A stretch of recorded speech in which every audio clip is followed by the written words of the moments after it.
I do my top 40 Chris Sims quarterback countdown list, and Jalen Hurts, he did not make my top 40. He was just on the outside going in.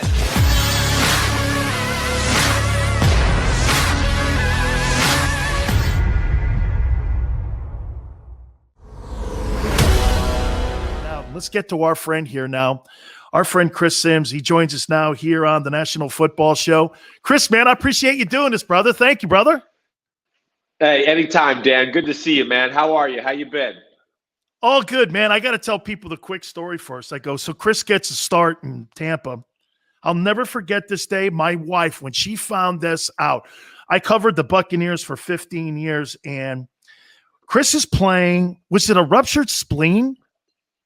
It was a ruptured spleen, yes. I mean, tell the people how many yards you threw for in that game. How many yards you throw for in that game? 350? Well, I don't even know. You know what? I'm better with other people's stats than my own stats. My career wasn't worth a damn. It wasn't worth remembering. So I don't remember exactly. I had a pretty good day. We were playing the Carolina Panthers. It was that 2006 season. Of course, they had a very good defense. Chris Jenkins, Julius Peppers, Thomas Davis as a young player, all those guys.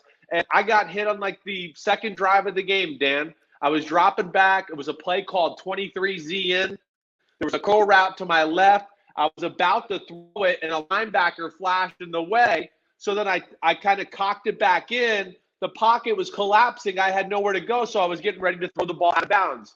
As I got ready to throw the ball out of the bounds, Chris Jenkins hit me from the back and really opened me up. And then Thomas Davis put his helmet right in my stomach. And, life was never the same. I couldn't figure out what was wrong with me. I thought I had a broken rib, something punctured lung. You're not thinking organs are hurt or anything like that. So it was a long day. But it's my call to fame now that it's, 15 years later. I was in the booth watching it. I was like, holy cow, man. We had all Buck fans had so much respect for you, man, after that game. Let's get into the modern day guys here. Chris, we had Frank Reich on with us a couple days ago, and Boomer Esiason also was on with us, and he said something interesting. When Frank puts a game plan together, he just doesn't put X's and O's. He gets into the persona and the mentality of what the guy is, his likes and weaknesses. He forms a great game plan, and when we're structuring a game plan, Boomer's like this. There's nobody better than Frank. You think that's why you made the comment that this relationship between Wentz and Frank Reich is what's going to give them the great success in Indy? Yes, definitely. I think he lives like vicariously through the quarterback a little bit, right? Because he's played it. So he's there coaching on the sidelines, feeling like, hey, me and the quarterback, we're a team here. And that gives the quarterback great confidence to always feel like, man, I got a guy in my corner that really supports me. I always think of Bruce Arians. To me, that's what Bruce Arians has always been. For Ben Roethlisberger, Peyton Manning, Tom Brady, that's why they'll eat seeds out of his hands. And he says, like, here, little birdie, eat. Because they feel like he's got their back.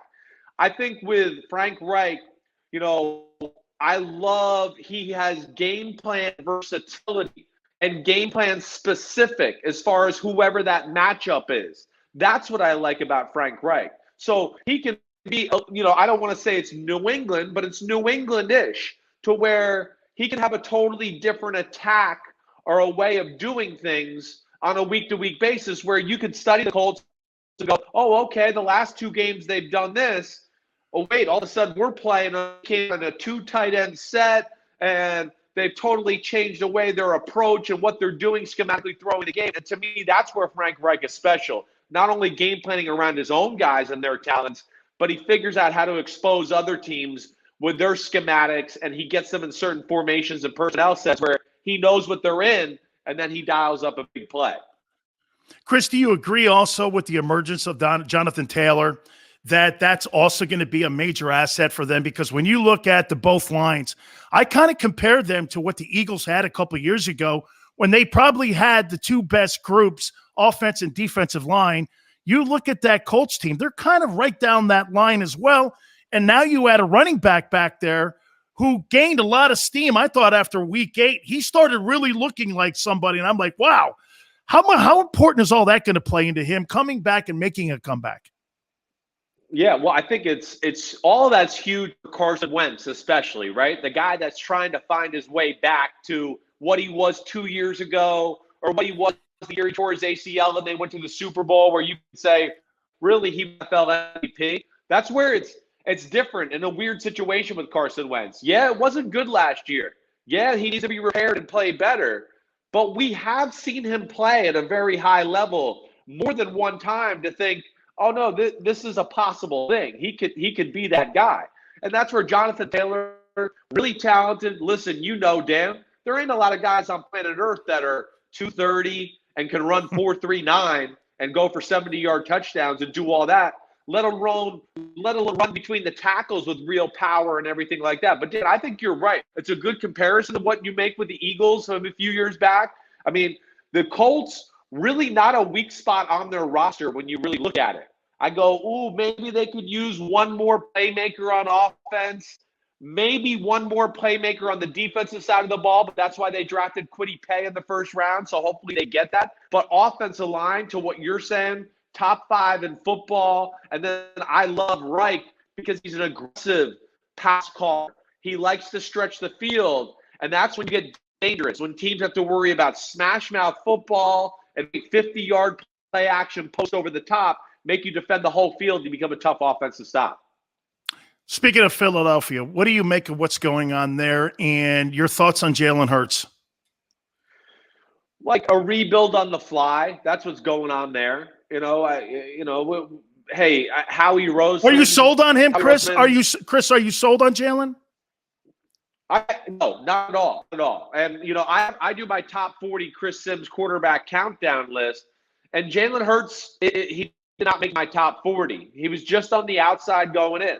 Yeah, to me, there's still more I got to see before I'm sold on him, or I could say he's one of the top 40 quarterbacks in football. He's got some interesting, talent traits as far as his ability to run. It is real. I know that. He does have a strong arm, but it's not polished, and he misses way too many slam dunk throws for me to just sit here and go, oh, yeah, you're the guy for the future. We're going to build around you. I think that's why you haven't heard Philly really make that big-time commitment either, because they know he needs to grow and get better too. Let's go over here to what's going on in Green Bay. And, I just got through saying a couple minutes ago, so Russell Wilson kicks the tires in the offseason, and look what Seattle does, Chris. They listen. Okay, DK Metcalf last year. Now they're in the sweepstakes potentially for Julio Jones. They invest in the offensive line. And here's what the Packers do the last 2 years. They move up to get Jordan Love they're not even sure of, and then they sign Blake Bortles.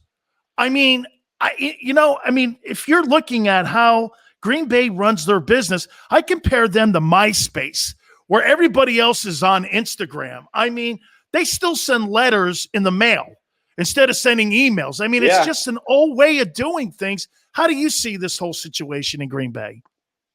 Well, I think you're right in a lot of ways. Listen, it's a formula that they've had in place there in Green Bay for a long time.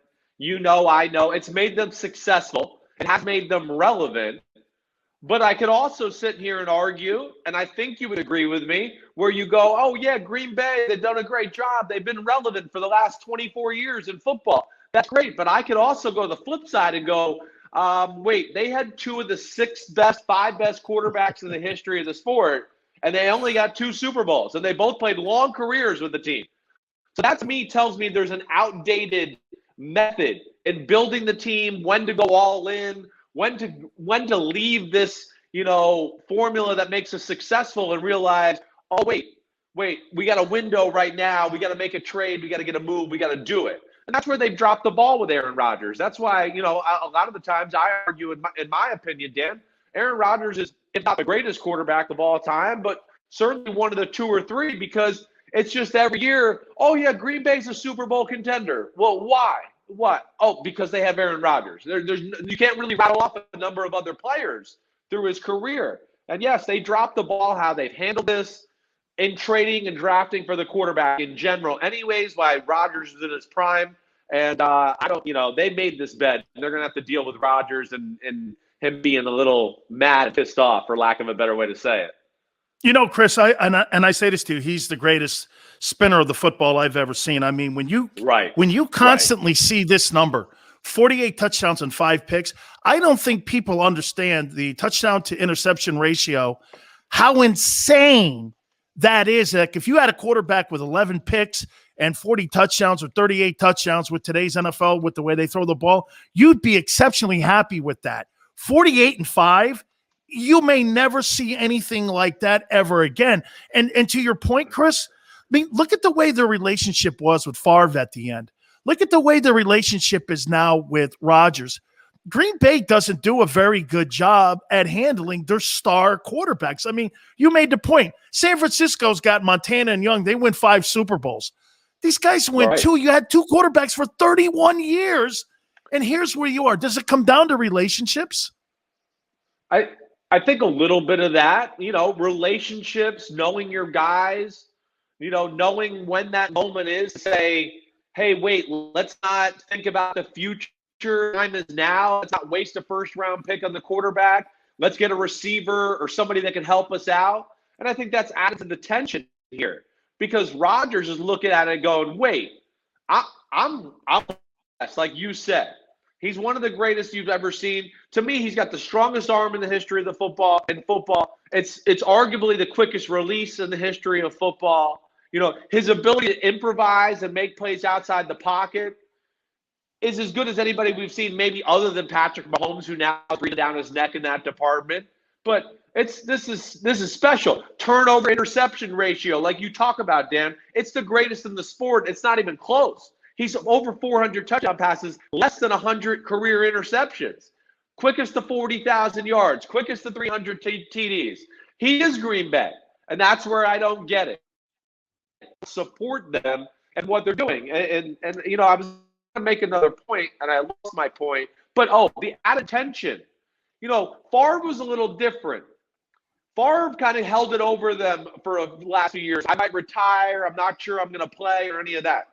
Rodgers has done nothing. He took a team-friendly contract, 6 years. He's always done the right thing. He doesn't stick his nose and do a lot of things that they do in the personnel department. And that's where I don't get it. And I think as the attention, I'm finally getting to my point here, is he watches Mahomes with Tyreek Hill and Travis Kelce. Man, the guy just gets wrapped into a team that's got stars. And then he sees Brady and what he does, not only coming from New England, but he goes, damn, then he gets to go to the Tampa All-Star team down there and win another Super Bowl. And I can't get a damn, receiver up here that's a first rounder. And I think that's where he's got to be at his wit's end. Chris, 2 last questions for you. Speaking of Brady down there, I think the secret sauce with Brady has been the fact that he's invested in himself everywhere he's been. The money that he kicked back up in New England, hell, I never knew where it went. I mean, but the cap was always so balanced, special teams. I mean, look at Adam Vinatieri, who's going to go into the Hall of Fame. Their special teams, they had some of the best units in the NFL. I think that was always because of Brady not being the highest paid guy in the sport. Look what he does in Tampa. He kicks money back so they can get all 22 guys back. He's the best teammate of all time. He puts the troubled guys next to him, whether it be Corey Dillon or Aaron Hernandez or Antonio Brown. I think that's really been the secret of him. Besides his amazing talent, he's been the best teammate that I've ever seen at that position.